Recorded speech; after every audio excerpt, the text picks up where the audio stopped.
Baik, Mas Charles, kita tahan dulu sebentar dialog kita pagi ini soal bagaimana evaluasi dan kedepannya harus bagaimana untuk tongkat estafet kepemimpinan Kepala BGN. Kita akan saksikan dulu pemirsa tayangan yang satu ini.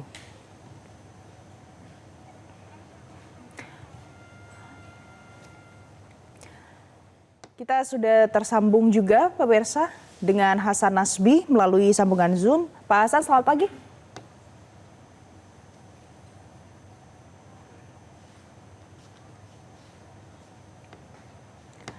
Pak Hasan sudah bisa mendengar suara saya, selamat pagi.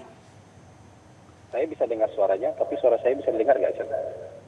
Ya, bisa terdengar Pak Hasan. Jadi sudah menerima ada pengunduran diri dari Nani Sdang, Kepala BGN saat ini. Tindak lanjut selanjutnya bagaimana Pak Hasan? Yang saya tahu ya, kalau teman-teman mau dapat keterangan resmi nanti soal pengunduran Ibu Nani tentu harus menunggu pengumuman resmi atau pernyataan resmi dari Menteri Sekretaris Negara. Jadi saya minta teman-teman bersabar. Tapi mungkin saya bisa menyampaikan beberapa hal yang saya ketahui. Memang seminggu yang lalu Ibu Nani itu sempat dirawat di rumah sakit selama 1 minggu kurang lebih. Dan saya juga sempat menengok beliau ketika beliau dirawat di rumah sakit. Dan memang beliau mengalami persoalan kesehatan yang memang harus ditangani dengan lebih serius. Nah, persoalan kesehatan ini mungkin yang menyebabkan beliau merasa, dan pada saat itu juga beliau sampaikan kepada saya ketika saya menengok di rumah sakit, bahwa mungkin kalau keadaan kesehatan dia seperti ini, dia mungkin tidak akan maksimal dalam menjalankan pekerjaan yang sangat berat di BGN. Dan beliau waktu itu menyatakan memang sudah terpikir untuk menghadap Presiden untuk menyampaikan pengunduran diri. Nah, itu yang informasi bisa saya sampaikan kepada teman-teman. Gitu. Kalau selanjutnya, kalau misalnya nanti, Ibu Nani kan juga sudah bikin pernyataan di Facebook ya. Tapi tetap saja saya harus bilang kepada teman-teman, nanti pernyataan resmi pemerintah harus menunggu pengumuman dari Menteri Sekretaris Negara.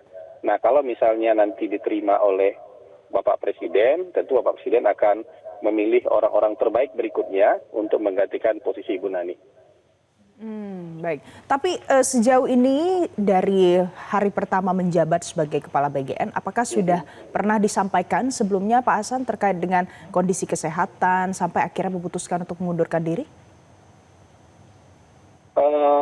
Mungkin kondisi kesehatan Ibu Nani ini kemudian menjadi problem bagi beliau adalah ketika memang selama 1,5 bulan terakhir melakukan perbaikan-perbaikan yang luar biasa berat dan luar biasa besar di BGN itu menyebabkan misalnya waktu istirahat beliau tidak teratur gitu ya.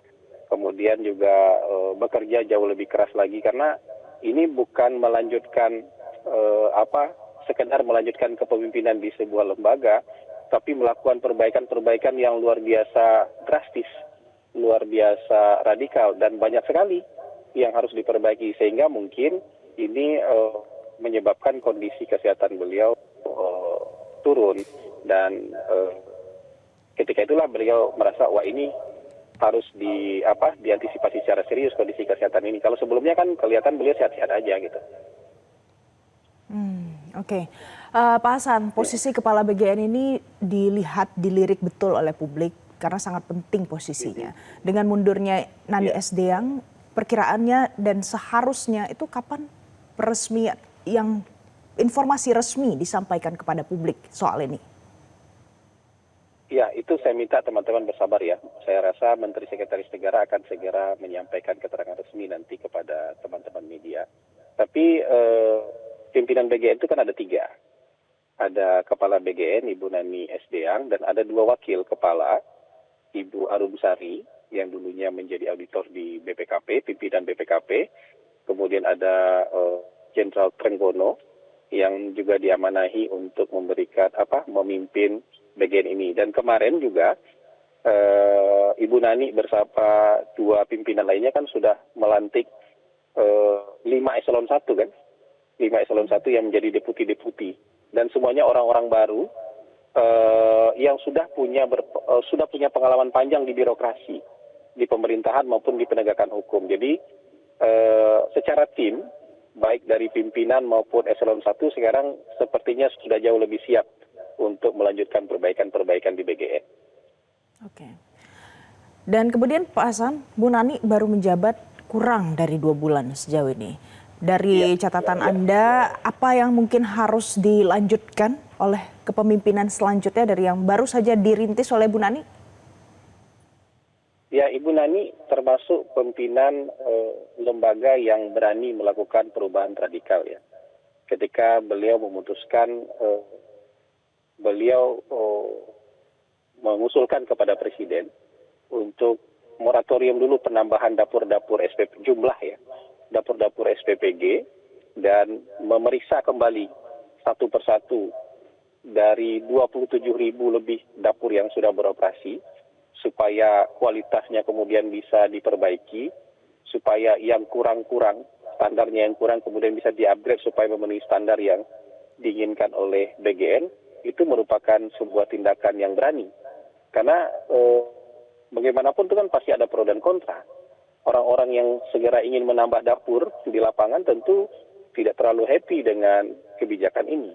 Dan orang-orang yang misalnya dari manajemen lama yang sudah menyetujui pendirian dapur, yang ada dapur yang sudah berdiri setengah jalan, ada yang sudah 90%, ada yang sudah 80%, tentu mereka kurang happy dengan kebijakan ini. Tapi bagaimanapun kan kebijakan besar Presiden dalam memberikan makan yang layak kepada anak-anak anak-anak sekolah, ibu hamil, balita, ini kan harus betul-betul dikerjakan dengan baik. Tidak boleh ada kesalahan kecil sekalipun. Dan perubahan-perubahan radikal ini harus diambil. Dan Ibu Nani menurut saya bersama 2 pimpinan lain cukup berani menarik rem darurat. Kemarin sempat moratorium penambahan jumlah dapur, di penghentian dulu pemberian makan bergizi gratis selama 1 bulan di masa libur supaya bisa diperbaiki dulu tata kelolanya, bisa disisir lagi satu persatu dapur mana yang benar-benar serius, mana yang kurang serius, mana yang yang sudah layak, mana yang belum layak, termasuk juga menyisir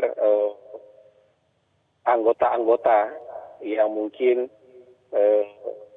diduga terlibat dalam penyelewengan oleh manajemen lama. Ini kan sebuah pekerjaan yang tidak mudah ya, sangat-sangat tidak mudah ini, berat sekali ini.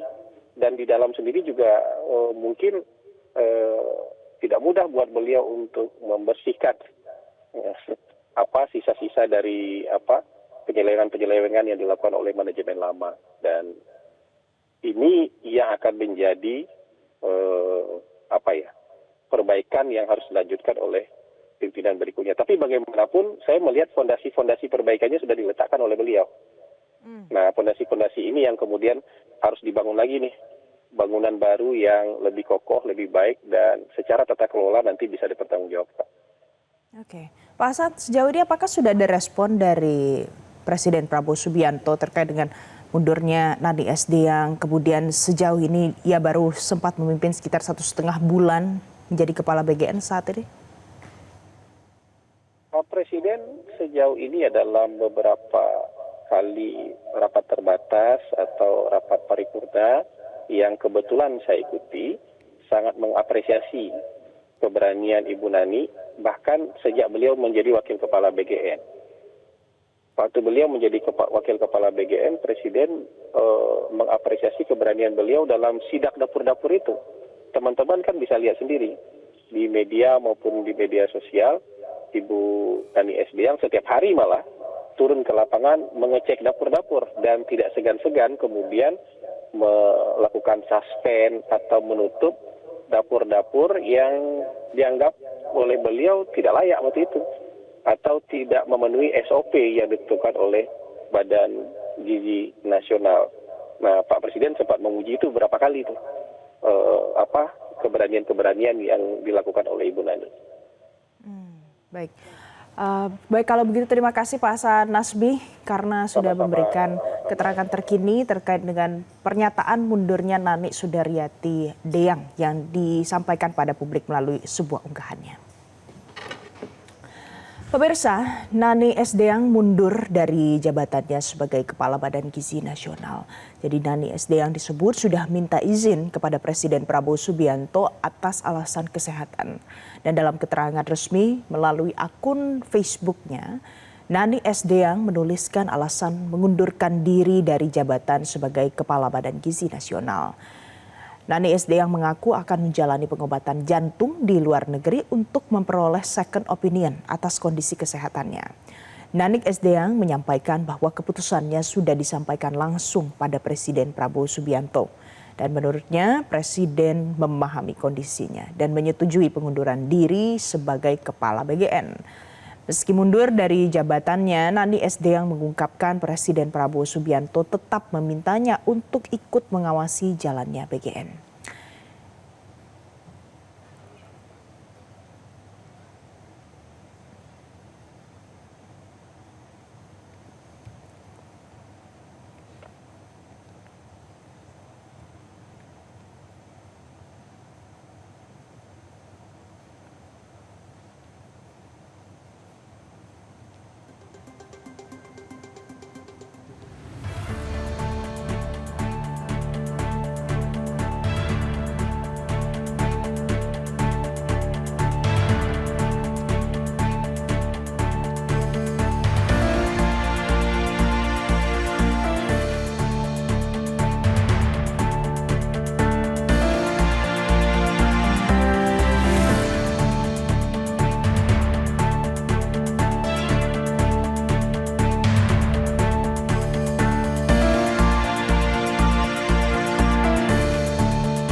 Jadi pemirsa, yang tadi Anda saksikan itu adalah postingan secara resmi, pribadi yang disampaikan oleh Nani S. Deyang yang diunggah melalui akun Facebook pribadinya. Sebelumnya pemirsa, Kepala Badan Gizi Nasional Nani S. Deyang disebut-sebut sakit sehingga ia tidak bisa menghadiri rapat pada tanggal 17 bulan 7 2026 dengan Komisi 9 DPR RI. Dan dalam rapat sebelumnya, Nani S. Deyang diwakilkan oleh Wakil Kepala BGN Agustina Arumsari yang ditunjuk untuk mewakili Nani. Ini adalah salah satu ketidakhadiran Nani S. Deyang karena alasan kesehatan sebelum akhirnya ia menuliskan postingan terkait dengan pengunduran dirinya di media sosial.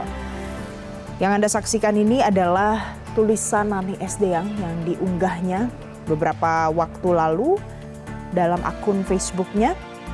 Kalau kita lihat pemirsa, perjalanan karir Nani S. Deyang, ia duduk menjadi Kepala Badan Gizi Nasional di Istana Negara, Jakarta, dilantik tanggal 8 Juni 2026.